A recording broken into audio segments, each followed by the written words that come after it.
So if you've never played any White Wolf games before, you're definitely in for a treat with this.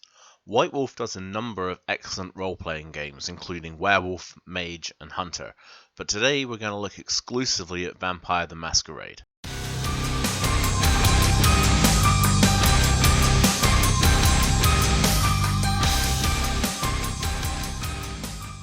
Vampire the Masquerade describes itself as a gothic punk environment, a place of violence and despair, as well as a juxtaposition of ethnicities, social classes, and subcultures, making the world vibrant, although dangerous. What we're looking at is an 80s/90s style of play, but it can easily be brought up to the modern day. So you're probably wondering what it is that you actually do in a game of Vampire. And now this is something that I found myself asking when I first started playing the game. What exactly is the point? What do you do? What are you supposed to do other than live and exist and feed? But as I got more experienced and more au fait with the game, I began to discover, yes, that is exactly the whole point. You are trying to exist, but you are trying to keep your identity secret for all intents and purposes. And this is what makes the game so brilliant.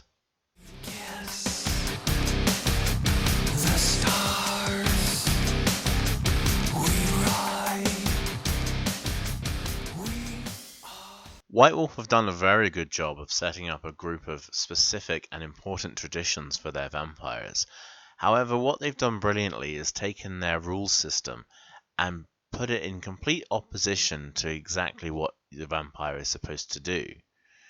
So being a vampire during the Dark Ages is fairly straightforward stuff. The worst you have to worry about is maybe a few pitchforks and a couple of uppity peasants. But what happens when you bring that forward to a modern day setting like Vampire the Masquerade? Well, a lot of things start to change, and you really need to begin to change your tactics as well. And this is part of what makes Vampire such a good game, because you're going to have to realize that there are very, very, very few things that you can do to keep yourself safe in a world so technologically advanced as ours.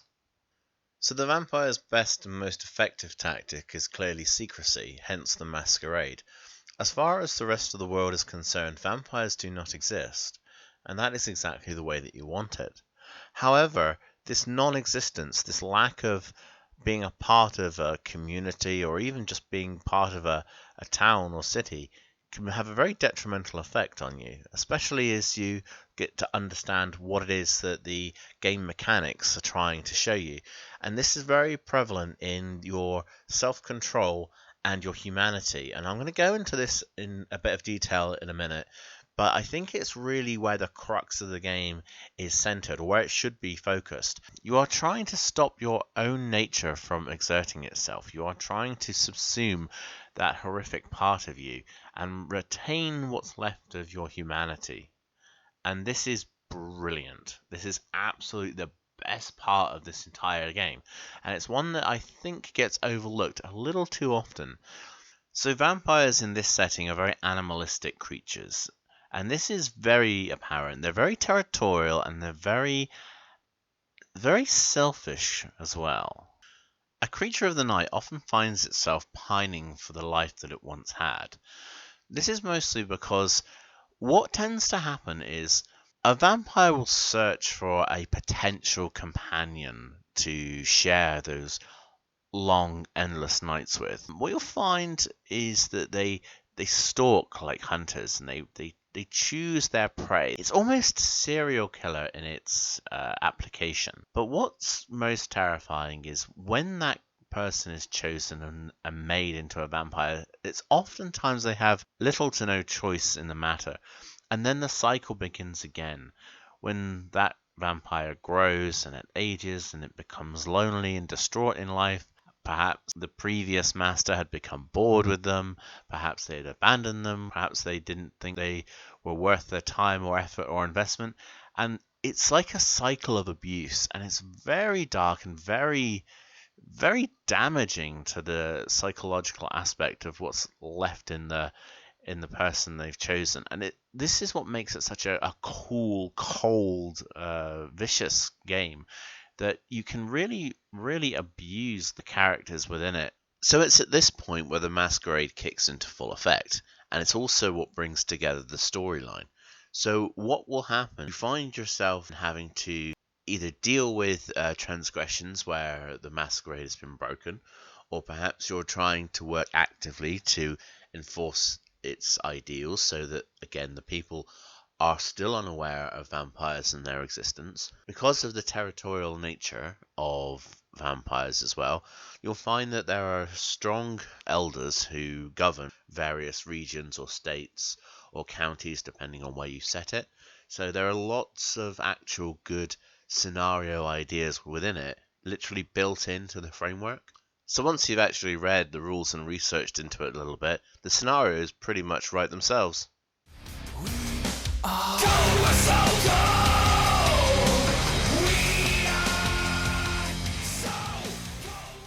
So we're going to move on to domains now, and this is where the game's twisted logic starts to present itself. What tends to happen when you look at domains is that you can look at it from something as small as a single haven where a vampire claims residence, or you can look at it in a much broader sense. You could have could be anything up to maybe a city limit, or even like an entire county in the case of the most powerful and influential vampires.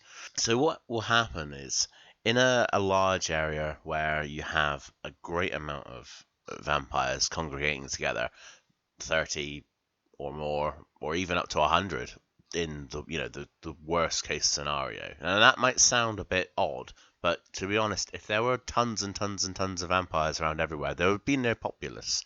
There would be no people to feed on because there would literally be so many deaths each and every time that the numbers would be incalculable.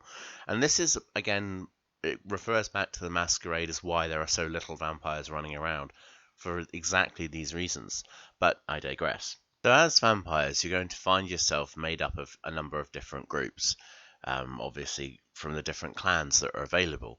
So let's say, for example, there are 5 of you playing, there's one storyteller, and then there's, say, another 4 players. That's 4 vampires. Now, chances are, if you still have your sire present, they could be a part of this city as well.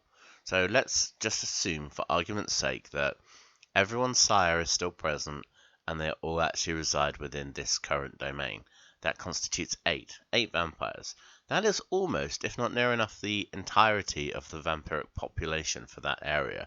So what you'll find is that you gain only camaraderie with literally the people around you. The only individuals that understand what you're going through are the people around the table with you. And this is very unique in the style of game, because what's happening is you are immediately alienated from the rest of society from the get-go. So vampires, although more powerful than humans, still are rather pathetic creatures as they begin to exhibit this gang mentality, or at very worst, you could call it a pack mentality. It's only really when they start to lose their emotion, they start to lose their connection to their positive feelings, that's when things start to become a little bit more flexible for the vampire. And the groups, they might tend to disband, each might start to go their own way, but eventually, as time goes on, they start to grow. And this is actually a wonderful reflection of realistic human behavior. So what you've essentially got is people who were once human and have learned how to be human over time, then having that taken away from them, and it's almost having to relearn your humanity, and it's absolutely amazing, but you're doing it backwards. You're trying to retain what was left of your humanity. You're trying to learn how to fit into an environment that's not really your own, even though it always was. And at the same time, you're trying to hang on to the last little remnants of what was once maybe your history, or perhaps your social life, or anything that was important to you, as a human. You're just trying to hold on to that, and as you're progressing down this line of being a creature of the night, that slowly slips away from you to the point where there's almost nothing left. So what we're alluding to is not so much the physical hunting grounds, but more the societal sense of the domain. whereby you're trying to garner or retain influence within that sphere. This actually leads us very neatly onto the third and fourth traditions. Your mouth, these words, silence. The game does a wonderful job of controlling the vampiric populace through the third tradition of the Progeny. By asking the elders' permission, only then can you create a child of your own. The fourth tradition, the accounting, makes you absolutely and solely responsible for your child and everything he or she does. So what essentially happens, it keeps everything in balance. There's a limited population of vampires roaming the streets, as well as the fact that anything that happens, it is your responsibility to clean it up until the child is ready and able to join vampiric society, if that's what you wish to call it. What this also does is it prevents this idea of emo backstory, which is something that people would just get annoyed with very quickly. Oh, a beast I am, less a beast I become. So it's a very good way of keeping your game on topic. I mean, bottom line is, being a vampire is essentially a full-time job, and you have to be on the ball all the time. You can't just go around leaving corpses in dumpsters, and you can't just go around leaving blood all over the place. You need to be really smart about it. You need to clean up. You need to make sure that, people didn't see you committing your feeding acts, because eventually you're going to get caught. You get caught, you get questioned, secrets start to flood out, and eventually everything becomes compromised. So again, it all comes back to the Masquerade. As it even says so in the title, you have to act regular, you have to act normal, you have to follow what society expects of you to, a certain extent and beyond, because otherwise you simply compromise your existence.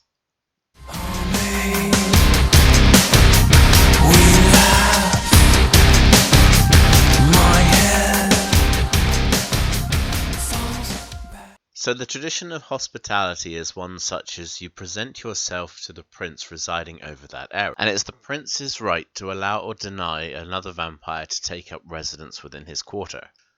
As older, more experienced vampires begin to fear the end of days, they find it necessary to put more constraints on the people who are coming in and coming out of their respective territories. As such, you'll find that various vampires who are somewhat fledgling and new are not particularly well versed in the subtler and finer nuances of Gehenna, which is something that you should really read up on if you're going to run a game of vampire. An elder vampire's deeply held beliefs can have a serious effect when it comes to interacting with players and new vampires within their territory. New vampires may actually find themselves at odds with a prince ruling over a territory who believes that they are some kind of foretelling of the end of days. You can actually get a lot of story out of this by putting the players on the run. You can have them being chased around by the prince's minions, as they are the harbingers of destruction. Or you can have a scenario where they are forced to prove themselves to be worthy of entrance into the prince's territory. So in this respect, you get a lot of different options that you can take advantage of when you're trying to run a vampire campaign.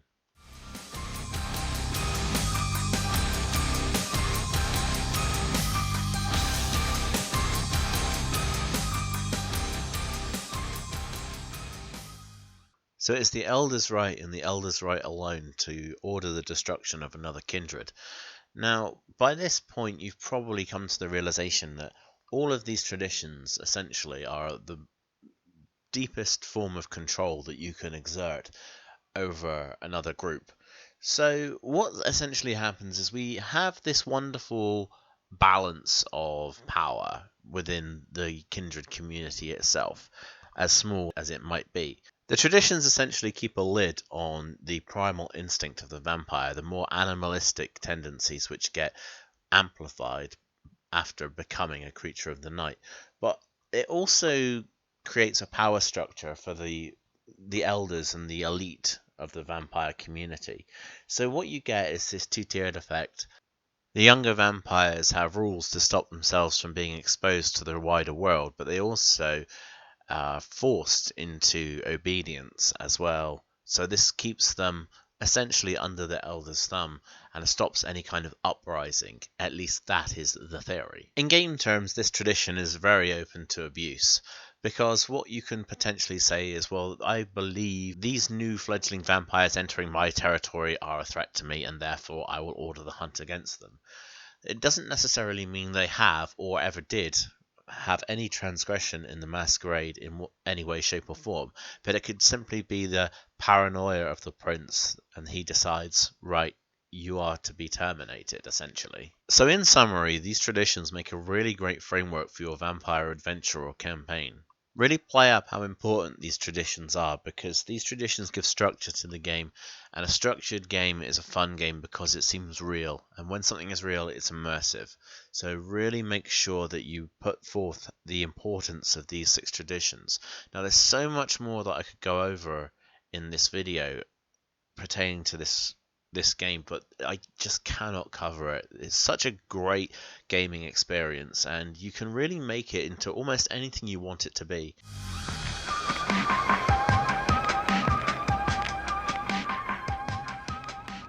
So I really enjoyed doing this segment on Vampire. I'd like to hear from other people. I'd like to have you guys comment, build sort of a community, and really discuss your ideas, because what I find is I have just as much to learn about role playing as everyone else does, and I like to inject my ideas and get feedback so that I can enhance my gaming experience as well as the other people's around them, because I think what we're really looking for is, as we're all a bunch of geeks and nerds and stuff, we really benefit from other people's experience.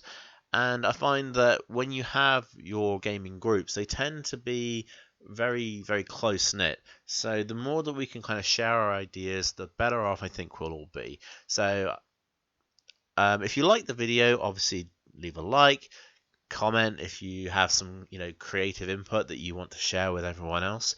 I highly recommend you subscribe so that we can again keep the ball rolling and everyone can hopefully learn something. So if you did enjoy that, I'd like to have you as part of the community, so make sure you subscribe, and I will see you guys soon.